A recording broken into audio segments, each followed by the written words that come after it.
Deficiency system of essential element. इसमें अपन ये देखेंगे कि कैसे एसेंशियल एलिमेंट की डिफिशियंसी की वजह से प्लांट के अंदर मॉर्फोलॉजिकल एंड फिजियोलॉजिकल चेंजेस आते हैं। कोई भी एक एसेंशियल एलिमेंट की डिफिशियंसी होगी तो प्लांट कुछ ना कुछ मॉर्फोलॉजिकल चेंजेस दिखाएगा। लेकिन अपने यहाँ एनसीईआरटी में सिर्फ 1 से 2 एग्जाम्पल ही दे रखे हैं, वही अपन को ध्यान में रखना है। फिलहाल तो वही अपने लिए इम्पोर्टेंट है। Whenever the supply of an essential element become limited, the plant growth is retarded। यानी कि जैसे ही कुछ एसेंशियल एलिमेंट की डिफिशियंसी होगी, प्लांट की ग्रोथ में भी कहीं ना कहीं इफेक्ट आएगा। The concentration of an essential element below which the plant growth is retarded is termed as a critical concentration. यानी कि एसेंशियल एलिमेंट अगर अपने कंसंट्रेशन से नीचे हो जाता है, जिससे प्लांट के अंदर कुछ डिफिशियंसी सिम्टम्स आने लग जाते हैं या तो कुछ इफेक्ट आने लग जाते हैं, उसको अपन क्रिटिकल कंसंट्रेशन बोलेंगे। जैसे मान लो कि प्लांट के अंदर जो एसेंशियल एलिमेंट है उसका क्रिटिकल कंसंट्रेशन 40 है और अपने पास जो एसेंशियल एलिमेंट का कंसंट्रेशन है वो 50 है, तो तब तक तो प्लांट के अंदर कोई भी चेंजेस नहीं आएगा। लेकिन जैसे ही अपना कंसंट्रेशन 39 या फिर 38 हो गया, 40 से बिलो हो गया, तो प्लांट के अंदर कुछ इफेक्ट आने लग जाएंगे। यानी कि प्लांट कुछ अपने अंदर मॉर्फोलॉजिकल या फिर फिजियोलॉजिकल चेंजेस लाने लग जाएगा। तो वो 40 जो हुआ प्लांट का, वो क्रिटिकल कंसंट्रेशन हो गया उस एसेंशियल एलिमेंट में। The element is said to be deficient when present below the critical concentration। यानी उस एलिमेंट को अपन डिफिशियंट बोलेंगे जब वो अपने क्रिटिकल कंसंट्रेशन से कम हो जाएगा, जो कि अभी अपन ने ऊपर देखा। Since each element has one और मोर स्पेसिफिक स्ट्रक्चरल और फंक्शनल रोल इन प्लांट। यानी कि कोई सा भी एलिमेंट हो, उसका कुछ ना कुछ प्लांट के अंदर रोल होता ही होता है। या तो स्ट्रक्चरली मतलब कि प्लांट के अंदर कुछ लीव्स के फॉर्म में या फिर स्टेम के फॉर्म में स्ट्रक्चरली होना, या तो फंक्शनली यानी कि उसके अंदर कुछ परफॉर्म करना, जैसे कि कार्बन डाइऑक्साइड फिक्सेशन करना या फिर नाइट्रोजन फिक्सेशन वगैरह, ऐसी कोई भी एक्टिविटी करना। इन दो तरीके से कोई सारे एलिमेंट का कुछ ना कुछ रोल होता ही होता है प्लांट के अंदर। In the absence of any particular element, यानी कि कोई सा भी एक एलिमेंट के अब्सेंस में plant show certain morphological changes, यानी कि प्लांट के अंदर कुछ भी चेंजेस आएंगे। This morphological changes are indicative of certain element deficiency. यानी कि जो प्लांट के अंदर मॉर्फोलॉजिकल चेंजेस आया है, अगर कोई भी मॉर्फोलॉजिकल चेंजेस आया यानी कि प्लांट के अंदर कोई ना कोई एलिमेंट का डिफिशियंसी हुई है। These are called deficiency symptoms. The deficiency symptoms vary from element to element and they disappears when the deficient mineral nutrient is provided to the plant. यानी कि जो एलिमेंट जो डिफिशियंसी हुआ है उसके थ्रू जो सिम्टम्स आ रहे हैं उसको अपन डिफिशियंसी सिम्टम्स बोलेंगे।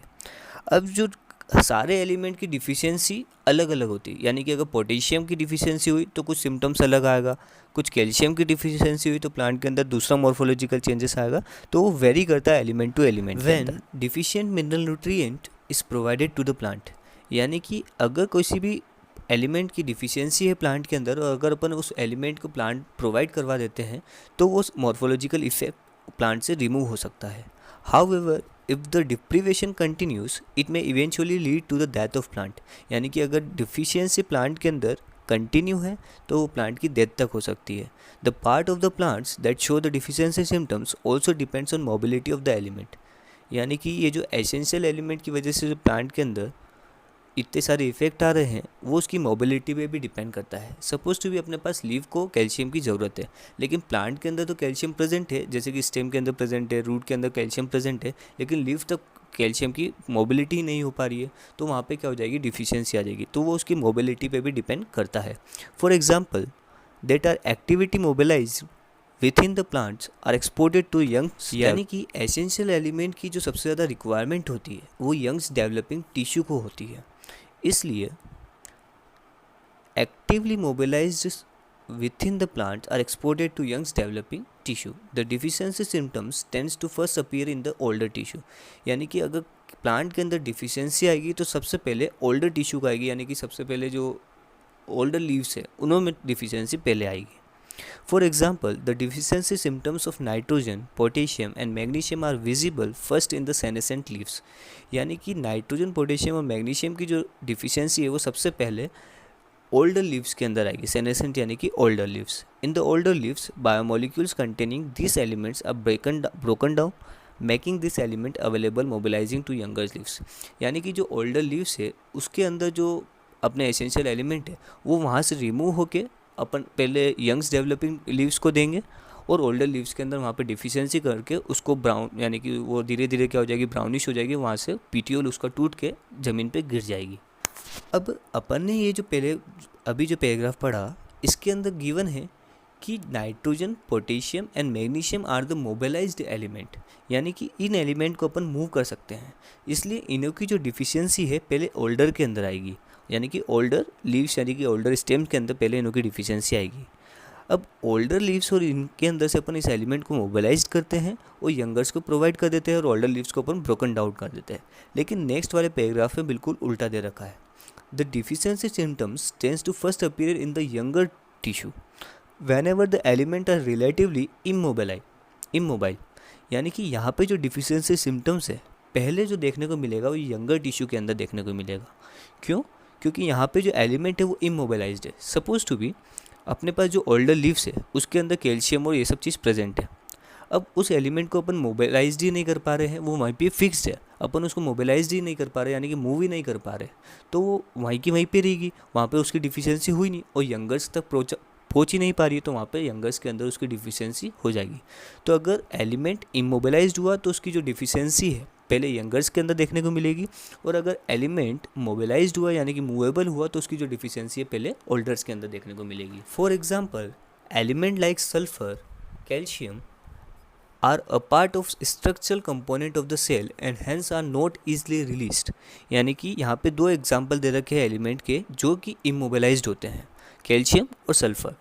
This aspect of mineral nutrition of plant is of a great significance and important to agriculture and horticulture, यानी कि ये सारी जानकारी होना बहुत ही ज़्यादा इम्पोर्टेंट होती है।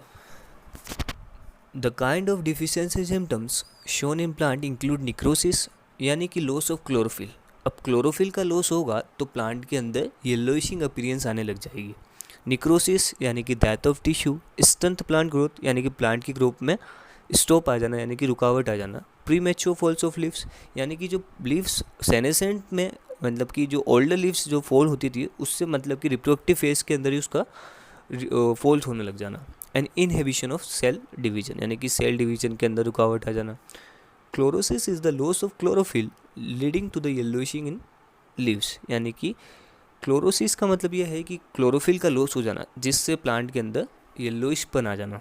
This symptoms is cause by the deficiency of element, फलाना ढिमकाना जो भी एलिमेंट्स है वो चीज़ ध्यान रखने के लिए, नीट के लिए। Likewise necrosis is a death of tissue, यानी कि डेथ होना मतलब कि अब्सेंस हो जाना है टिश्यू की, particularly leaf tissue, is due to the deficiency of calcium, magnesium, copper, potassium. Lack और low level of nitrogen, potassium, sulphur, molybdenum cause on inhibition of cell division some elements. तो यहाँ पे ये जितने भी एग्जाम्पल दे रखे हैं वो एक बार दिमाग में पुट करना है। एक और चीज़ यहाँ पे ध्यान रखनी है कि प्रीमेच्योर जो लीफ फॉल होता है वो due to the deficiency of phosphorus होता है, and yellowishing edge on leaf due to the deficiency of potassium होता है। ये दो एग्जाम्पल थोड़े से ध्यान रखने के हैं। बाकी आई होप आपको ये पूरे deficiency symptoms of essential element का टॉपिक क्लियर हो गया होगा। If you like my video then please subscribe my channel and thank you so much for watching this video.